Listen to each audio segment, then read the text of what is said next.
फिर से हम लोग आज आए हैं, जो कि हमारा टॉपिक चल रहा continue electrician theory ITI second year class 3 है। टारगेट जो हमारा है, मेन मुख्य उद्देश्य है हम लोग का, जो 2023 में हम लोग के एग्ज़ाम होने हैं, उसी के पर्पज़ से हम लोग प्रिपरेशन कर रहे हैं और इस चैनल पे कर रहे हैं। इसका नाम ग्लोबल ITI है। और ज़्यादा जानकारी चाहिए तो आप लोग www.globaliti.org पे जाके यहाँ से ऑनलाइन कोर्स परचेज कर सकते हैं या PDF डाउनलोड कर सकते हैं किसी भी चीज़ की। ठीक है, चलते हैं हम लोग अपने क्लास पे। कल हम लोगों ने 30 क्वेश्चन तक डिस्कस किया था, आज 30 के बाद 31 क्वेश्चन है, कोई दिक्कत नहीं है। तो आज का ये रहा ताज़ा question, how does the magnetic circuit complete through the yoke and poles in generator. फिर से एक बार पढ़ते हैं, how does the magnetic circuit complete through the yoke and poles in a generator. एक जनरेटर में योक और ध्रुव के माध्यम से चुंबकीय सर्किट कैसे पूरा होता है। ठीक है, मतलब हमारा पूरा है कि सर्किट कैसे कंप्लीट होगा। सर्किट कंप्लीट होने की बात कर रहा है, फील्ड कॉयल के थ्रू कंप्लीट होगा या आर्मेचर कॉयल के थ्रू, आर्मेचर कोर के थ्रू कंप्लीट होगा या फिर लैमिनेटेड पोल कोर के थ्रू कंप्लीट होगा या winding conductor in armature. 4 option दिए हुए हैं। मैंने बोला है कि जब थ्योरी क्लास करेंगे वहाँ पर डिटेल, हर एक टॉपिक का डिटेल जानेंगे। यहाँ पे हम लोग सिर्फ न्यूमेरिकल MCQ सॉल्व कर रहे हैं जो एग्जाम बेस्ड है, बहुत ही इंपॉर्टेंट है। तो आज का जो हमारा पहला क्वेश्चन का आंसर होने वाला है आर्मेचर कोर।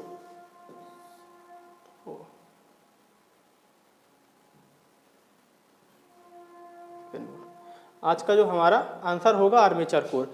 आर्मेचर कोर में जो हमारा मैग्नेटिक सर्किट होती है, जनरेटर में योक और ध्रुव के माध्यम से जो मैग्नेटिक सर्किट कंप्लीट करती है उसको आर्मेचर कोर के द्वारा ही हमारी मैग्नेटिक सर्किट कंप्लीट होती है, क्योंकि आर्मेचर कोर और कॉयल यही दो एक मेन फैक्टर है जो कि हमारे इसमें क्या बोलते हैं जनरेटर में मैकेनिज्म को पूरा करते हैं। तो उसका पहला क्वेश्चन का आंसर ये रहा, एक जनरेटर में योक और ध्रुव के माध्यम से मैग्नेटिक सर्किट कैसे पूरा होता है। तो magnetic circuit between yoke and pole,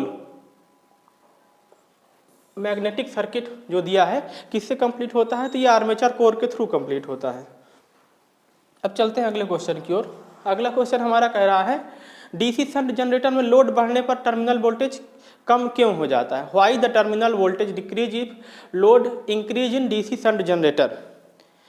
because of armature reaction effect, due to increase in armature resistance, because of brush voltage drop decrease, due to increase in shunt field inductance. देखिए, जो हमारा DC shunt generator होता है, आपको बता दें, shunt generator होता है कांस्टेंट स्पीड पे चलता है, इसमें किसी प्रकार का लॉसेस नहीं होता है, no load to full load, इसकी स्पीड जो है सेम होती है। देखिए, दुनिया में हर एक चीज़ होती है, आइडियल कोई नहीं होता है। आइडियल अगर दे देता है कि इसकी इफिशियंसी 100% है, लेकिन अगर मार्केट में लाएंगे, फील्ड में लाएंगे, उसको इन प्रैक्टिकल जाएंगे तो 90% ही मिलेगा, 85 ही मिलेगा, 100% नहीं मिलेगा किसी भी चीज़ का। ठीक है, तो उसी चीज़ है, वही चीज़ यहाँ पर है। DC शंट जनरेटर हम मानते हैं कि no load to full load इसकी स्पीड जो है सेम होती है, लेकिन जैसे जैसे लोड बढ़ाते हैं इसकी स्पीड में थोड़ा थोड़ा, इसकी स्पीड थोड़ा थोड़ा जो है घटती है। मतलब कहने का मतलब no load to full load speed same होती है आइडियल केस में, लेकिन अगर इन प्रैक्टिकल देखें, जब हम प्रैक्टिकल इसका करवाएंगे, थ्योरी जब करवाएंगे इसकी, तो वहाँ पे प्रैक्टिकल के बारे में भी इसका चर्चा करेंगे, दिखाएंगे आपको कैसे ग्राफ इसका रिड्यूस होता है। No load to full load constant नहीं होता है, कांस्टेंट माना जाता है लेकिन होता नहीं है, थोड़ा सा गिर जाता है जब लोड बढ़ता है। तो उसी अब जो अच्छा वो गिरता क्यों, ये बता दें। इस क्वेश्चन से देखिए 2-3 क्वेश्चन क्लियर होने वाले हैं। क्वेश्चन में पूछा है DC शंट जनरेटर में लोड बढ़ने पर टर्मिनल वोल्टेज कम क्यों हो जाता है। अब टर्मिनल वोल्टेज कम क्यों हो जाता है, जब किसी भी चीज़ में देखिए, जब कभी कोई चीज़ में कुछ ना कुछ कमी आएगा, जब किसी चीज़ में कुछ ना कुछ कमी आएगा तभी जो है वहाँ पे उसकी इफिशियंसी में या उसकी एज में किसी मशीन की फ़र्क आएगा। अब यहाँ पे 4 ऑप्शन देखते हैं, 4 ऑप्शन में हम देखते हैं कौन सी ऐसी चीज़ है जो प्रभावित कर सकती है। प्रभावित करने वाली चीज़ों में देखें, because of armature reaction effect, हम बोल रहे हैं, कल से बता रहे हैं आपको कि मुख्य चुंबकीय क्षेत्र पर आर्मेचर चुंबकीय क्षेत्र के प्रभाव को आर्मेचर रिएक्शन कहते हैं। तो जो हमारा मेन मैग्नेटिक फील्ड है उसमें जो आर्मेचर जो मैग्नेटिक फील्ड है वो क्या इफेक्ट कर रहा है, मुख्य चुंबकीय क्षेत्र पर आर्मेचर चुंबकीय क्षेत्र के प्रभाव को जो है हम आर्मेचर रिएक्शन कहते हैं। तो वो किस प्रकार का इफेक्ट कर रहा है, तो इसका इफेक्ट वहाँ पे जरूर है कि अच्छा नहीं पड़ रहा होगा, इसलिए जो है टर्मिनल वोल्टेज घट जा रही है। इसका कारण क्या होता है, जैसे ब्रश हैं हमारे वो MNA से थोड़ा सा शिफ्ट हो जाते हैं, जो ब्रश को प्रॉपर MNA पे होना चाहिए। MNA का मतलब होता है बेटा magnetic neutral axis, MNA mean magnetic neutral axis, इसका फुल फॉर्म होता है मैग्नेटिक न्यूट्रल एक्सिस। तो जब MNA से कुछ शिफ्ट हो जाएंगे तो जाहिर सी बात है लॉसेस आ जाएंगे, टर्मिनल वोल्टेज गिरेगी। तो मेन केस इसका यही है, आर्मेचर रेजिस्टेंस में वृद्धि के कारण because of brush voltage drop decrease due to increase in shunt field inductance. नहीं, इसमें यही सही है आपका, because of armature reaction effect. Armature reaction effect के कारण हमारी टर्मिनल वोल्टेज जो है रिड्यूस हो जाती है। लंबी दूरी की डिस्ट्रीब्यूशन, अच्छा पूछा, लंबी दूरी की वितरण लाइनों के लिए किस प्रकार का डीसी जनरेटर उपयोग किया जाता है। देखिए डीसी जनरेटर हमारे पास बेसिकली दो प्रकार के होते हैं, सेपरेटली एक्साइटेड डीसी जनरेटर और सेल्फ एक्साइटेड डीसी जनरेटर। फिर सेल्फ एक्साइटेड डीसी जनरेटर के फर्दर पार्ट हो जाते हैं सीरीज शंट, वो तो जब हम डिस्कस करेंगे डीप में तब देखेंगे। यहाँ पे क्वेश्चन पूछा है लाइनों के लिए किस प्रकार, लंबी दूरी की वितरण के लाइनों के लिए किस प्रकार के डीसी जनरेटर का उपयोग किया जाता है। जो हमारा इसमें दिया हुआ है सीरीज, शंट, सीरीज और डिफरेंशियल, कम्युलेटिव, चार प्रकार के हमारे दिए हुए हैं। तो सीरीज जनरेटर की जो कैरेक्टरिस्टिक होती है बेटा, ये राइजिंग टाइप होती है और इसका क्या बोलते हैं, डिफरेंशियल का बहुत ज़्यादा ड्रॉपिंग टाइप कैरेक्टरिस्टिक होती है इसकी।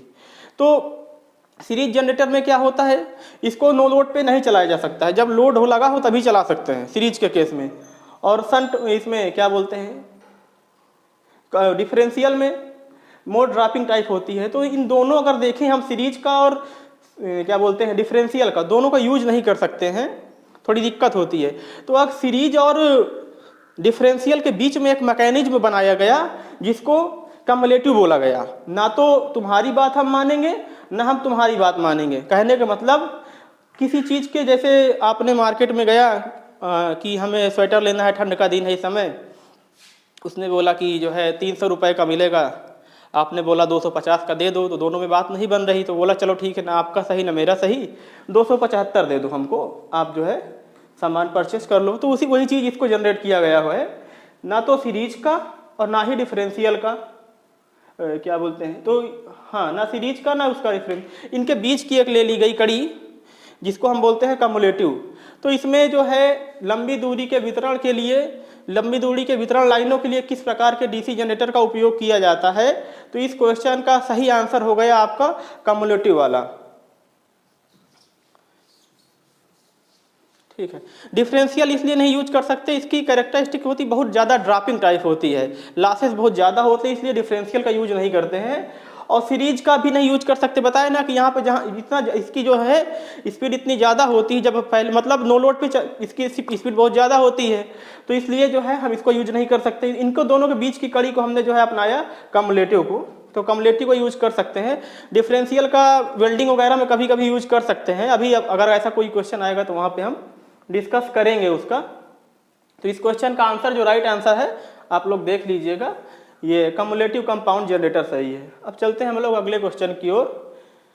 विच method is use to improve the insulation resistance in DC generator. DC generator में इंसुलेशन प्रतिरोध को बेहतर बनाने के लिए किस विधि का उपयोग किया जाता है। ब्रश को बार बार बदलते हैं,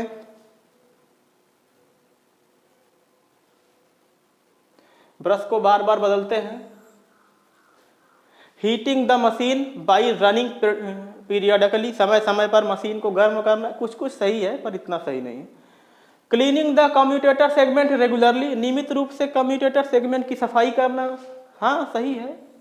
चलो तो पहले चारों क्वेश्चन हम पढ़ते हैं, मैंने कल भी बोला था प्रश्न पढ़िए, उसके बाद चारों क्वेश्चन पढ़िए, प्रश्न में ही कभी कभी आंसर छिपा होता है, हम ज़्यादा दिमाग लगाते हैं, उसे बहुत कठिन मान लेते हैं। ऐसा कठिन नहीं होता, कोई सा भी क्वेश्चन इतना कठिन नहीं होता, नॉर्मल होते हैं। एक बार प्रश्न पढ़िए, उसके बाद चारों उसके ऑप्शन पढ़िए, आपको सोल्यूशन 90% मिल जाएगा। अगर आप पढ़े हैं तो, नहीं पढ़े तो फिर कोई बात ही नहीं।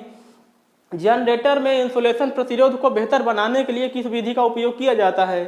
तो जनरेशन बोल रहे हैं, replacing the brush frequently, heating the machine bye running periodically, cleaning the commutator segment regularly, blowing hot air into the machine during maintenance. बिल्कुल सही लग रहा हमें, सही तो चारों ऑप्शन लग रहा है, लेकिन वही चीज़ ना मैं कल बोला कि सही तो चारों है, लेकिन सबसे ज़्यादा सही कौन सा, तो ये चीज़ देखना होगा हमें। 34 नंबर हमारा क्वेश्चन चल रहा है। 34 नंबर में blowing hot air to the machine during maintenance, क्या होता है जब हम मशीन का मेंटेनेंस करते हैं तो कभी कभी मॉइस्चर उसमें पहुंच जाती है, नमी, क्योंकि इंसुलेशन को सबसे ज़्यादा खराब करता है तो नमी। अगर नमी पहुंच गए तो उसमें क्या होता है, अर्थ फॉल्ट हो जाता है या वाइंडिंग का इंसुलेशन जो है डैमेज हो जाता है। अगर जैसे नई वाइंडिंग होती है तो उसके बाद भी हम उसे जो है सुखा देते हैं ताकि उसमें जो है किसी प्रकार का मॉइस्चर ना रह जाए जो भविष्य में लीकेज या फॉल्ट का कारण बने। तो blowing hot air into the machine during maintenance, रख रखाव के दौरान मशीन में गर्म हवा देना, बिल्कुल सही बात है, ये इसका सही हो गया। उसके बाद चलते हैं अगले क्वेश्चन की ओर। Which type of DC generator work in absence of residual magnetism, अवशिष्ट चुंबकत्व के अभाव में किस प्रकार डीसी जनरेटर काम करता है? अब देखिए, मैं कल से टॉपिक पढ़ा रहा हूं अवशिष्ट चुंबकत्व। विच type of DC generator work in absence of residual magnetism, अवशिष्ट चुंबकत्व के अभाव में किस प्रकार का डीसी, अच्छा थोड़ी हिंदी गलत लिखा है, के अभाव में किस प्रकार डीसी जनरेटर काम करता है, ये बात होनी चाहिए। Shunt generator, series generator, compound generator या सेपरेटली एक्साइटेड जनरेटर की बात कर रहा है, मतलब किस प्रकार से काम करता है। हमने ये बताया था कल, यदि कोई विकलांग आदमी है, उसको चलने के लिए साइकिल या पहिया दिया गया है, कुछ भी थोड़ा सा सपोर्ट के लिए पहिया वाली साइकिल, अगर किसी कारण से हम उसे छीन लें वापस, तो क्या वो चल पाएगा? नहीं चल पाएगा। उसी प्रकार जो हमारा ये जनरेटर है और उसमें ये जो अवशिष्ट चुंबकत्व, इसका टॉपिक मैंने कल भी डिस्कस किया था, रेजिडुअल मैग्नेटिज्म, अगर इसको हम समाप्त कर देंगे तो हमारा मोटर जानते कैसे हो, हमारा जो जनरेटर है कैसे हो जाएगा, हमारी मशीन कैसे हो जाएगी, जैसे कि एक सेपरेटली एक्साइटेड डीसी जनरेटर होता है, क्योंकि सेपरेटली एक्साइटेड डीसी जनरेटर में किसी प्रकार का रेजिडुअल मैग्नेटिज्म नहीं होता है। अगर उसको एक्साइट करना है, जनरेट करना है, तो किसी एक्सटर्नल सोर्स का यूज करते हैं हम। तो यहाँ पे कोई ऑप्शन दिया होगा सेपरेटली एक्साइटेड, देखिए ये सब सेल्फ स्टार्टेड में आते हैं बेटा, सब सेल्फ स्टार्टेड में है, क्योंकि हम आपको बता दें, याद रखना ये सेल्फ स्टार्टेड है सब इनमें। अब सेल्फ स्टार्टेड क्यों है? सेल्फ स्टार्टेड इसलिए है क्योंकि इनमें रेजिडुअल मैग्नेटिज्म होता है। अब ये बोल दिया कि हम अवशिष्ट चुंबकत्व खत्म कर दिए कि अभाव में, जैसे इनमें से हम रेजिडुअल मैग्नेटिज्म इन्हीं में से खत्म कर देंगे तो कैसे वर्क करेंगे as a separately excited DC generator. तो इसका आंसर जो सही होना था, सेपरेटली एक्साइटेड जनरेटर अलग से उत्तेजित जनरेटर के तरीके कार्य करेगा अवशिष्ट चुंबकत्व की अनुपस्थिति में। अब उसके बाद चलते हैं हम अगले क्वेश्चन की ओर। हमारा अगला क्वेश्चन है, विच type of DC generator is used for arc welding. Arc welding अभी हमने देखी बताया था कि आर्क वेल्डिंग के लिए किस प्रकार का डीसी जनरेटर प्रयोग किया जाता है। आर्क वेल्डिंग में बताया कि देखो आर्क वेल्डिंग में कई कारण क्या होता है भाई। आर्क वेल्डिंग जब होती है तो वेल्डिंग में कोई इतना भी कुशल कारीगर हो, उसको इतना मतलब कितना भी दक्ष हो, कितना भी कुशल हो, तो ये चीज़ क्लियर नहीं रहती कि जितना हम वेल्ड किए हैं एक बार में प्रॉपर उतना वोल्ट, कभी कभी जो है फिर गेज रह जाते हैं, छूट जाते हैं, थोड़ा थोड़ा स्पेस रह जाता है। तो वहाँ पे हमें अगर कोई ऐसी चीज़ मिल रही है जिसकी करेक्टरिस्टिक ड्रॉपिंग टाइप है और हमें कुछ भाई हमें ड्रॉपिंग तो ऑलरेडी हो ही रहा है, जनसेट स्टार्ट कर देते हैं तो वेल्डिंग 24 घंटे तो करते नहीं है भाई। अपना जो जॉब है उस पर वेल्ड किए, फिर हटा लिए, वापस देखे सही से चिपका है या नहीं, जोड़ हमारा लगा है कि नहीं लगा, सही नहीं लगा है, फिर से देखते हैं। तो ना तो हम बार बार जनसेट बंद करेंगे ना ही सप्लाई बंद करेंगे, तो हमें ड्रॉपिंग टाइप काम ही कर रहे प्रकार समझें। तो हम उसके लिए क्यों उतनी अच्छी अरेंजमेंट करें जब हमारा काम ही इतना खराब है कि जिसमें लॉसेस होने हैं, तो उतनी अच्छी स्पेशल व्यवस्था क्यों करें जिससे हमारा नुकसान हो इलेक्ट्रिसिटी का या फ्यूल का, जो भी जिस तरीके भाई अगर जनसेट चलाए हुए हैं तो फ्यूल ईंधन लगेगा, या इलेक्ट्रिसिटी से चल रहा है हमारा सिस्टम ऑपरेट हो रहा है, तो हमें कोई दिक्कत नहीं। वहाँ पे हमने बताया ना कि जो ड्रॉपिंग टाइप कैरेक्टरिस्टिक उसको फॉलो करते हैं। तो हमारा जो 36 नंबर है, 36 नंबर यहाँ पे कहीं दिया होगा, अभी मैंने चर्चा किया था। देखो शंट वाले को बता दिए थे no load to full load speed same होती है। जब सीरीज जनरेटर में जैसे जैसे लोड बढ़ाते हैं इसकी स्पीड घटती रहती है। नो लोड पर इसकी स्पीड जो है बहुत ज़्यादा होती है, इनफाइनाइट कह सकते हैं, इनफाइनाइट मतलब जो भी समझे, लेकिन बहुत ज़्यादा होती है सीरीज जनरेटर में। डिफरेंशियल कंपाउंड जनरेटर में बताया इसकी कैरेक्टरिस्टिक बहुत ड्रॉपिंग टाइप होती है, तो हम ड्रॉपिंग वाला काम ही कर रहे हैं, तो इसलिए इसको यूज कर लेंगे। यहाँ पे 36 का जो हमारा सही आंसर है डिफरेंशियल कंपाउंड जनरेटर। उसके बाद चलते हैं 37 पे। What is the property of wave winding in DC generator? DC generator में तरंग वाइंडिंग की विशेषता बताइए। देखिए अब हम बताएं लैप वाइंडिंग के दो, देखिए डीसी जनरेटर में हमने बताया था 2 वाइंडिंग होती है। इसका ईएमएफ हमने कल निकाला था, शायद बताया था, P5ZN/60A। लैप वाइंडिंग के केस में A=P हो जाता है, वेव वाइंडिंग के केस में A बराबर 2 हो जाता है। अब उसमें 60 से मल्टीप्लाई हो जाता है 120 हो जाता है। वो तो न्यूमेरिकल जब सॉल्व करते हैं उसकी कंडीशन कैसी ही अपने हिसाब से देखते रहते हैं, लेकिन A=2 हो जाता है इन केस जब उसका वेव वाइंडिंग होता है। तो उसी से देखते हैं लैप वाइंडिंग और वेव वाइंडिंग, 2 वाइंडिंग होती हैं।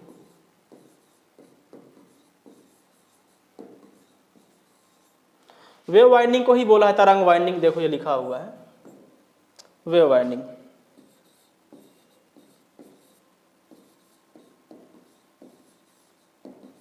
अभी मैं यहाँ पे एक आपको ट्रिक भी बताऊंगा, मैं तब अभी मुझे ट्रिक थोड़ी सी याद नहीं आ रही है, लेकिन मैं इस क्वेश्चन को सॉल्व करते करते उस ट्रिक को भी अभी तो आपको रिमाइंड करके बताता हूँ। डीसी जनरेटर में तरंग वाइंडिंग की विशेषता बताइए, पूछा है। लो करंट लो वोल्टेज होती है। दूसरा क्वेश्चन बोलता है हाई करंट लो वोल्टेज होती है। तीसरा क्वेश्चन है लो करंट हाई वोल्टेज होती है। चौथा बोला है हाई करंट हाई वोल्टेज होती है। चलो चारों क्वेश्चन हमने देख लिए। डीसी जनरेटर में तरंग वाइंडिंग की विशेषता क्या है? कम धारा कम वोल्टेज, उच्च धारा कम वोल्टेज, कम धारा उच्च वोल्टेज, उच्च धारा उच्च वोल्टेज। अब हम देखते हैं तरंग वाइंडिंग की बात किया है तो हमारे पास 2 इक्वेशन हम बना लें। एक बना सकते हैं LV/HC, ऐसे एक समझने के लिए हिंट है, बाकी ऐसा कुछ होता नहीं। दूसरा है HV/LC। तो इसका मतलब होता है लो वोल्टेज हाई करंट, इसका मतलब होता है हाई वोल्टेज लो करंट। ठीक है, तो डीसी जनरेटर में वेव वाइंडिंग की बात किया है, लो करंट हाई वोल्टेज। तो डीसी करंट के लिए क्या हो जाएगा? लो करंट हाई वोल्टेज चाहिए, तो वहां पे फॉलो हो रहा है ये वाला रूल, लो करंट हाई वोल्टेज HV/LC। इसको ऐसे भी लिख सकते हैं LC/HV समझने के लिए। लोग एक मतलब मैंने एक आपको छोटी सी हिंट टाइप दी है याद करने के लिए। 2 चीज याद कर लेना, लैप वाइंडिंग के केस में LV/HC और वेव वाइंडिंग के केस में HV/LC। HV/LC का मतलब होता है हाई वोल्टेज लो करंट, ये यहाँ पे HV/LC। ठीक है, इसे बोलते हैं हाई वोल्टेज लो करंट। अब चलते हैं अगले क्वेश्चन की ओर। अगला क्वेश्चन कह रहा है what is the purpose of resistance wire used in the commutator connection in DC generator? Generator में कम्यूटेटर संयोजन में प्रयुक्त प्रतिरोध तार का उद्देश्य क्या है? Maintain constant voltage, नलीफाइंग statically induced EMF, increasing statically induced EMF, smooth reversal of current direction. देखिए प्रयुक्त प्रतिरोध का उद्देश्य क्या है? Smooth reversal of current direction. DC generator में कम्यूटेटर संयोजन में प्रयुक्त प्रतिरोध तार का उद्देश्य क्या है? ठीक है, देखो हमने कल शायद ना बताया हो कम्यूटेटर क्या करता है। भाई जनरेटर जब जनरेट होता है तो जनरेटर हमने स्टार्ट कर दिया, जनरेटर से जो हमें जब सप्लाई होती है स्टार्ट हो जाता है तो उसके बाद जो सप्लाई मिलती है वहाँ पे एक खेल होता है स्लिप रिंग का। जब अल्टरनेटर पढ़ेंगे तब बताएंगे। अल्टरनेटर में कम्यूटेटर नहीं लगा होता, अल्टरनेटर में हम लोग कम्यूटेटर नहीं लगाते हैं।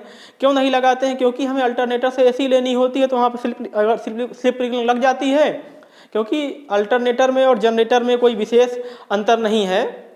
अगर देखा जाए मेन खेल स्लिप रिंग का होता है। स्लिप रिंग अगर हटा दें वहाँ पे कम्यूटेटर लगा दें तो ये भी डीसी जनरेटर बन जाएगा। ठीक है, तो जो कम्यूटेटर होता है यहाँ पे जो एसी हमारी सप्लाई होती है इसको डीसी में कन्वर्ट कर देता है कम्यूटेटर। ठीक। और कम्यूटेटर एक काम और करता है, करंट को जो है कलेक्ट करने का भी काम करता है, मतलब कहने का मतलब सप्लाई को चेंज भी करता है और करंट को कलेक्ट भी करता है। अब करंट को कलेक्ट करता है तो उसके लिए भाई कैसे कलेक्ट करता है, क्योंकि करंट जब जनरेट होती है तो उसका कोई वे नहीं होता है। अब प्रतिरोध क्या होता है, प्रतिरोध आप जानते हैं, प्रतिरोध बताने की जरूरत नहीं है आपको, प्रतिरोध आप सब लोग जानते हैं प्रतिरोध। और यहाँ पे चर्चा हुई तो प्रतिरोध की थोड़ी सी एक बात और कर ले, हम इस क्वेश्चन को थोड़ा देर के लिए रोक देते हैं। मैं एक बहुत जरूरी चीज़ बताने जा रहा हूँ। हमारे 3 पैरामीटर होते हैं, RLC पैरामीटर आपने पढ़े होंगे, रेजिस्टेंस, इंडक्टेंस और कैपेसिटेंस। तो तीनों चीज़ आप जानते हैं। अगर हम किसी से पूछ लें कि बेटा बताओ रेजिस्टेंस क्या है और रजिस्टर क्या है, इंडक्टेंस क्या है और इंडक्टर क्या है, कैपेसिटेंस क्या है, कैपेसिटर क्या है, तो मैं बहुत शॉर्ट में बताना चाहूँगा कि रजिस्टर एक प्रॉपर्टी है, रजिस्टर एक मटेरियल है और रेजिस्टेंस उसकी जो है प्रॉपर्टी है। उसी प्रकार कैपेसिटर एक मटेरियल है, कैपेसिटेंस उसकी प्रॉपर्टी है। इंडक्टर एक मटेरियल है, इंडक्टेंस उसकी एक प्रॉपर्टी है। कहने का मतलब एक मैं एग्जांपल भी ले लेता हूँ, जैसे कि ये हमारा लोहे का टुकड़ा है या लोहे का राड है, इसको ले लें हम, और जो ये लोहे का टुकड़ा सपोज मान लीजिए कुछ देर के लिए, सर्टेन लेंथ ऑफ वायर, ये लोहे का कंडक्टर है बोल दिया आपसे पहले, और एक किसी निश्चित लंबाई का वायर ले लें और इसमें लपेट दें तो ये हमारा इंडक्टर बन जाएगा। और इसमें जब हम करंट प्रवाह करेंगे तो उसमें जो धारा के प्रवाह जब होगी तो उस परिवर्तन का जो विरोध करेगा उसको इंडक्टेंस या प्रेरकत्व तो कहेंगे, तो वो उसकी प्रॉपर्टी हो गई। इसी को हम थोड़ा सा जो बच्चे इंग्लिश वाले हैं उनके लिए भी बोले दे रहे हैं। जैसे ये हमारा लोहे का कोई आयरन पीस है या राड है, a certain length of wire wrapped on the conductor, a certain length of wire wrapped on the conductor called inductor and opposes the property of rate of change of current called inductance, और उसमें वह गुण जो धारा के परिवर्तन का विरोध करता है वह इंडक्टेंस कहलाता है। तो ये चीज़ तो हो गई हमारी जानने के लिए। उसी प्रकार रजिस्टर और रेजिस्टेंस, रजिस्टर एक मटेरियल है, रेजिस्टेंस उसकी प्रॉपर्टी है, ठीक है। तो ये तीनों चीज़ आप जान गए होंगे कि कौन मटेरियल होता है, कौन के पास क्या बोलते हैं प्रॉपर्टी होती है। कभी कभी पूछ देता है, लोग समाज में बैठ जाते हैं बताओ अच्छा तुम, तो लोग नहीं बता पाते, बड़ी शर्मिंदगी महसूस होती। छोटे छोटे क्वेश्चन है, माइंड करिएगा। प्रतिरोध हमारा क्या होता है, अभी बताया ना कि करंट का भी कोई वे नहीं है, चिटकी हुई पड़ी जनरेशन तो हो गया। तो प्रतिरोध ऐसे हम अरेंजमेंट में लगाते हैं कि जिस हमें वे में भाई हमें करंट कलेक्ट करनी है तो जिस वे में कलेक्ट करनी है प्रतिरोध को उसके अपोज में लगा देते हैं। तो क्या करता है, smooth reversal of current direction, current के डायरेक्शन को उस वे में कन्वर्ट करता है जिस वे में हमें जरूरत होती है, करंट को कलेक्ट करता है। फिर कम्यूटेटर अपना काम करता है, AC DC DC AC जो उसे करना है वो अपना काम करता है, प्राइम मूवर अपना काम करता है, जो भी उसके सारे सिस्टम है मशीन को सब अपने अपने काम करते हैं। लेकिन जहाँ पे जो पूछा था उसका मेन मकसद ये है, smooth reversal of current direction, धारा दिशा का आसानी से पलटना। मेरे हिसाब से ये सही है, ठीक है। अब चलते हैं अगले क्वेश्चन की ओर। अगला क्वेश्चन हमारा है बेटा 39 क्वेश्चन बोलता है why solid pole shoes are used in DC generator, DC generator में ठोस पोल शू का उपयोग क्यों किया जाता है, तांबे के नुकसान को कम करने के लिए। चलो और आगे पढ़ लेते हैं। To increase the residual magnetism, ठीक है, इसको भी देख लेते हैं। To decrease the residual magnetism, हम भी आप लोग के साथ थोड़ा थोड़ा सीख रहे हैं, कोई चीज़ मिस हो जाती है तो आप लोग को पढ़ाते पढ़ाते हमें भी याद आ जाती है। To decrease the residual magnetism, अवशिष्ट चुंबकत्व कम करने के लिए। To reduce the reluctance of magnetic पथ, भाई देखो यहाँ पे सबका अपना है, कापर लॉस, आयरन लॉस, ये सब होते रहते हैं, ताम्र हानियाँ, लौह हानियाँ, ये अवशिष्ट चुंबकत्व, इस सब के बारे में चर्चा किए हैं। हम अभी बेसिकली जो प्रश्न है उसका आंसर के पास पहुंचने की कोशिश कर रहे हैं। जो रिएक्टेंस होता है, जिस प्रकार इलेक्ट्रिक सर्किट में रेजिस्टेंस एक प्रकार का दुश्मन है करंट के लिए, उसी प्रकार मैग्नेटिक सर्किट में रिलक्टेंस भी, ये जानिए। अभी किसी दिन मैं आऊँगा एनालॉजी, जो बीच में दोनों में जो सिमिलरिटी है विद्युत सर्किट और मैग्नेटिक सर्किट में, दोनों में जो इलेक्ट्रिक सर्किट और मैग्नेटिक सर्किट में दोनों में समानता बताऊंगा। तो वहाँ पे जिसको हम रेजिस्टेंस बोलते हैं मैग्नेटिक सर्किट में, उसी को हम रिलक्टेंस बोलते हैं। रिलक्टेंस को हिंदी में बोलते हैं प्रत्याश। अब आप जान गए होंगे कि सर जब हम प्रतिरोध पढ़ते हैं तो प्रतिरोध तो एक खतरनाक बीमारी है इलेक्ट्रिक सर्किट के लिए, लेकिन कभी कभी उसका यूज हम लोग अपनी व्यक्तिगत जरूरत के लिए भी करते हैं। जैसे प्रतिरोध का मतलब हमें एम्पियर घटाना है किसी चीज़ का, तो वहाँ पे प्रतिरोध का यूज कर सकते हैं। प्रत्याश उसी प्रकार इलेक्ट्रिक, इसको यह है एस से रिप्रेजेंट करते हैं, बाकी रिप्रेजेंट कोई किसी से भी करे मतलब नहीं, लेकिन जो बेसिकली सिंबल होता है इसको एस से रिप्रेजेंट करते हैं। इलेक्ट्रिक सर्किट में प्रतिरोध को आर से रिप्रेजेंट करते हैं। इसका भी सेम वही बनता है S1 S2 1/S1, जो भी इसकी सर्किट सॉल्व होती है वो सब बताएंगे। तो यहाँ पे क्या है, अब जान गए आप डीसी जनरेटर में ठोस पोल्सों का उपयोग क्यों किया जाता है। चुंबकीय परिपथ के रिलेक्टेंस को कम करने के लिए। अब पोल्सों का भाई रिलेक्टेंस एक चीज तो क्लियर हो गया, नुकसानदायक है हमारे मैग्नेटिक सर्किट के लिए। अब इसको कम करने के लिए क्या यूज किया जाता है, पोल्सों का यूज किया जाता है। हम ये बता रहे हैं, यहाँ से जब पढ़ के जाएंगे, जब आप थ्योरी पढ़ेंगे तो वहाँ पर लगेगा कि यार ये सब चीज़ें तो हम बहुत पहले सुने हैं। हम भले ही शॉर्ट में बता रहे हैं, लेकिन हर एक क्वेश्चन के बारे में ये जरूर बता दे रहे हैं कि ये क्वेश्चन कहाँ से संबंध रखता है और इसका क्या इफेक्ट है। ठीक है, तो इसका डी नंबर सही हो गया। अब हम चलते हैं अगले क्वेश्चन की ओर, 40 क्वेश्चन की ओर। 40 क्वेश्चन हमारा क्या कहता है, बड़ी क्षमता के डीसी जनरेटर योग बनाने के लिए किस धातु का उपयोग किया जाता है। थोड़ी हिंदी लोग गलत लिखते हैं। बड़ी क्षमता के डीसी जनरेटर योग बनाने के लिए किस धातु का उपयोग किया जाता है, हमें समझ में नहीं आ रहा। Which metal is use to make large capacity DC generator yoke. अच्छा, ये बात बोल रहे हैं। ठीक है, ये कह रहे हैं कि बड़ी क्षमता के जो जनरेटर उनको बनाने के लिए किस प्रकार के मेटल का यूज करते हैं। हम देखते हैं, कास्ट आयरन बहुत, तो ये तो तुरंत टूट जाता है। सॉफ्ट आयरन नहीं, एल्युमिनियम नहीं। देखिए, कास्ट आयरन का यूज यहाँ पे नहीं हो सकता, छोटे केस में हो सकता है। जो रोल्ड स्टील होती है, रोल्ड स्टील इसलिए करते हैं क्योंकि हमें लॉसेस रिड्यूस करने होते हैं। और ये इसकी जो अभी पढ़ाएंगे आपको, 2 टॉपिक होते हैं, CRGO और एक और होता है, ध्यान नहीं आता, cold roll grain oriented silicon steel होता है। तो CRGO का फुल फॉर्म है cold rolled gold oriented silicon steel, ऐसा कुछ होता है। CROGSS ऐसे कुछ होता है। तो उसको जो है उसकी पर्टिकुलर एक मैन्युफैक्चरिंग की जाती है, उस पर रोलिंग की जाती है ताकि ये धड़के नहीं, और थोड़े से ज़्यादा अगर प्रेशर लग जाए, मतलब थोड़ा सा आवश्यकता से अधिक भी प्रेशर पड़ जाए, कैपेसिटी या थोड़ा सा वेट आ जाए तो बियर कर ले। उसके अलावा लॉसेस कम हो तो वहाँ पे रोल्ड स्टील का यूज करते हैं। इसलिए इस क्वेश्चन का आंसर सही है, बड़ी क्षमता के डीसी जनरेटर बनाने के लिए किस धातु का, रोल्ड स्टील का यूज करते हैं हम लोग। तो ये आपका हो गया यहाँ से। उसके बाद चलते हैं अगले क्वेश्चन की ओर। अगला क्वेश्चन कहता है, what is the function of split ring in a DC generator. DC generator में स्प्लिट रिंग का क्या कार्य है। अभी बताए थे हम, सप्लाई आउटपुट कंटिन्यूसली, लगातार आउटपुट की आपूर्ति, पहला नंबर बता रहा है। दूसरा नंबर क्या कह रहा है, दूसरा नंबर कह रहा है make output in the uni direction, एक दिशा में आउटपुट बनाना। Make output in the opposite direction, दूसरा नंबर बोल रहा collect the output from alternator conductors, प्रत्यावर्ती कंडक्टर से आउटपुट एकत्र करना। प्रत्यावर्ती, ये तो सीधे सीधे गलत है, प्रत्यावर्ती यहाँ से कैसे क्या हो जाएगा। बोला है make output in the opposite direction, opposite direction में कैसे करेगा, स्प्लिट रिंग है तो आउटपुट अपोजिट में कैसे करेगा, वहाँ तो खुद ही कम्यूटेटर होता है। नहीं, ये भी रॉन्ग हो जाएगा।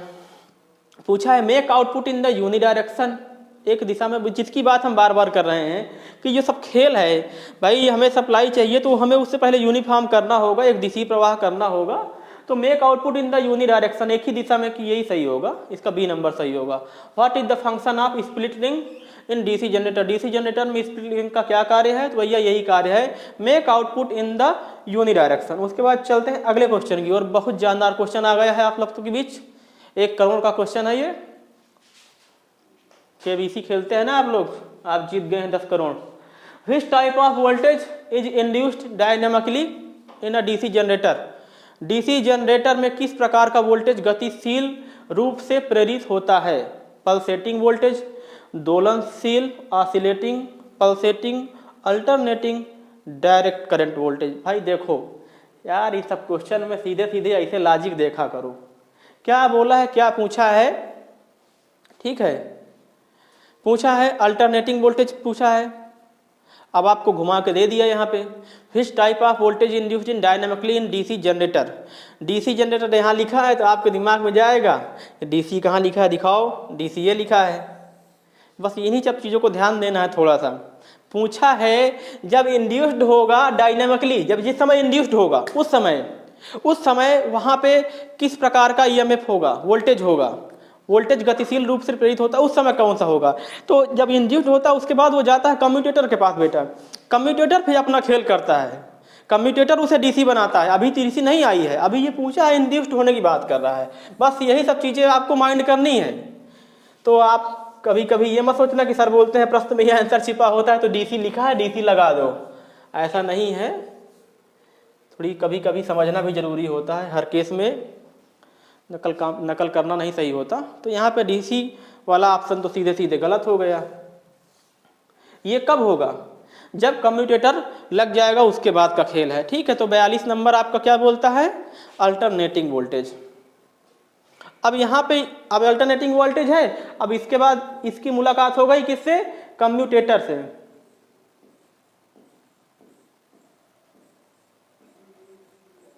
कम्यूटेटर से हो गई, अब आपको यहाँ पे जो मिलेगा इसके बाद तब ये आएगा। ठीक है, तो जहाँ तक आप समझ गए होंगे। अब बोल रहा है अगला question, what is the purpose of slot mark as cross. जो क्रॉस का सिंबल बना हुआ है ये क्या करता है। देखिए ये क्रॉस का सिंबल बना है, बढ़ई वगैरह घर में कभी बेड या चारपाई बनाते हुए देखे होंगे तो वो ऐसे कुछ बना देते हैं करके, और कुछ रहता है अपना उनका एक शेप रहता है, फिर ऐसे इधर से कर देते हैं। तो ये देखते हो उनका एक पर्टिकुलर साइज होता है कि वो ऐसे कटा होता है, उसी में जाके वो सेट हो जाता है। अगर चारपाई ऐसे निकालोगे भी तो आप नहीं निकलेगा। तो यहाँ पे जो क्रॉस सिंबल ये जो दिख रहे हैं ये किसी के लॉक करने के लिए ही बने होंगे, किसी चीज़ के लॉक करने की, ताकि वहाँ पे जब हम फिक्स करें तो वो बाहर ना आए। तो यहाँ पे लॉक करने जैसी होगी। मैंने आपको इतना क्लू दे दिया, इतना हिंट दे दिया, तो आपका ये डाउट तो क्लियर हो गया होगा कि सर है कोई लॉक करने वाली ही चीज़। तो देखते हैं, to fix the key way to make air circulation for lubrication purpose for easy removal from shaft, किस मतलब कौन सा है। तो यहाँ पे आपका मैंने जिस हिसाब से बताया उस हिसाब से 43वें नंबर का कौन सा सही होगा, यही नंबर सही होगा। फिक्स करने की बात बोल रहा ना कुंजी, देखो मैंने जो बताया आपको, मैं थोड़ी सी तरीके से बता रहा हूँ कि आपको चीज़ें याद रहें। तो इसका ए नंबर सही है 43वें का। तो आज चलते हैं अगले बात, what is the purpose of field coil in DC generator. DC generator में फील्ड कॉइल का क्या उद्देश्य है, to increase the flux in air gap. भैया हमें एयर गैप क्या बताएं, ऐसे ऐसे ऑप्शन दे देता है। To decrease the magnetising current, ठीक है, to magnetise the pole to produce coil flux. उसके बाद लास्ट वाला ऑप्शन कह रहा है to increase the reluctance of magnetic पथ। ये भी हंसने वाला क्वेश्चन दे दिया है, रिलक्टेंस काहे इंक्रीज करेंगे भैया मैग्नेटिक पथ के लिए, इंक्रीज करोगे और लॉसेस उत्पन्न करना है हमें। भैया नहीं, आप अपना ज्ञान अपने पास रखो, गलत है। To magnetise the pole to produce coil flux, to magnetise the, चलो इसके पहले ऊपर वाला देख लेते हैं, to decrease the magnetising current, magnetising current को कम करने के लिए। मैग्नेटाइज हाँ कुछ हद तक सही है, अभी देखते हैं चारों ओर देखते हैं। To increase the flux in air gap, to increase the flux in air gap, नहीं, इसमें का सही होगा C number, to magnetise the pole to produce coil flux. क्योंकि यहाँ पे फील्ड कॉइल की बात किया है, फील्ड कॉइल क्या करती है, प्रोड्यूस कॉइल फ्लक्स का कार्य करती है। कुंडली फ्लक्स का निर्माण करने के लिए ध्रुवों का चुंबकत्व करना ही इसका कार्य है, यही इसका मेन उद्देश्य है। डीसी जनरेटर में फील्ड कॉइल का क्या उद्देश्य है, कुंडली फ्लक्स का निर्माण करने के लिए ध्रुवों को चुंबकित करना। ठीक है, फ्लक्स का निर्माण करने के लिए जो है, जो हमारे पोल्स हैं, ध्रुवों को हिंदी इंग्लिश में पोल बोलते हैं, तो दिया होगा, दिया तो है पोल्स, तो इसका सी नंबर सही है। चलते हैं आज का लास्ट क्वेश्चन, बहुत सस्ता है, 2 करोड़ का। Which metal is use to make pole core of large DC generator machine. बड़ी डीसी जनरेटर मशीनों के पोल कोर बनाने के लिए किस धातु का उपयोग किया जाता है। सॉफ्ट आयरन, कास्ट आयरन, ये दोनों नहीं होंगे। जिसकी चर्चा हमने करी ये भी गलत है, ये भी गलत है, कास्ट स्टील और stainless steel. Cast steel, stainless steel. अब इसमें देखिए थोड़ा आप लोग विचार करिए, एक बार और फिर से पढ़िए। बड़े डीसी जनरेटर मशीन के पोल कोर बनाने के लिए किस धातु का उपयोग किया जाता है? सॉफ्ट आयरन का प्रयोग किया जाता है, कास्ट आयरन का प्रयोग किया जाता है, या कास्ट स्टील का प्रयोग किया जाता है, या स्टेनलेस स्टील का प्रयोग किया जाता है। ठीक है, यहाँ पे ये गौर करना, बड़े डीसी जनरेटर बोला है, तो ये दोनों तो आपके एकदम गलत हैं ऊपर वाले। तो यहाँ पे इसको याद रखना, इसका आंसर सी सही है, कास्ट स्टील यूज किया जाता है, स्टेनलेस स्टील का यूज नहीं करते हैं। बड़ी डीसी जनरेटर मशीन के पोल कोर बनाने के लिए, पोल कोर की बात किया है, ये साफ्ट की बात नहीं किया। साफ्ट की बात करता तो वो केस दूसरा हो जाता। कहाँ गया डीसी पोल कोर का, ये चीज ध्यान रखना। आप जनरेटर देखोगे सीधे स्टेनलेस स्टील, सर उसमें तो ये था, नहीं, ये देखो वो पूछ किस रहा भाई। हर मशीन का, हर बॉडी का पार्ट अलग अलग मेटल से बनता है, अलग अलग उसकी असेंबली होती है। हर एक चीज़ को हर एक चीज़ से तुलना नहीं कर सकते। ठीक है, कि अगर उस मशीन में ऐसे लगा था तो इसमें भी ऐसे लगेगा, ऐसा नहीं होता है। तो इसमें जो है कास्ट स्टील सही होगा। जय हिंद, जय भारत। यहीं तक का था आज का सफ़र। मिलते हैं अगले क्लास में नए वीडियो के साथ धुआंधार। इसी के सीरीज के आगे चलेंगे, 46 जल्द ही आएगी नेक्स्ट क्लास में। तब तक के लिए शुक्रिया, नमस्कार। आप लोग पढ़ते रहिए। अगर कोई डाउट है तो अभी बिल्कुल जो है अपना कमेंट बॉक्स में कमेंट करके बता दीजिएगा, उसका सलूशन हम जरूर देंगे आपको। ठीक।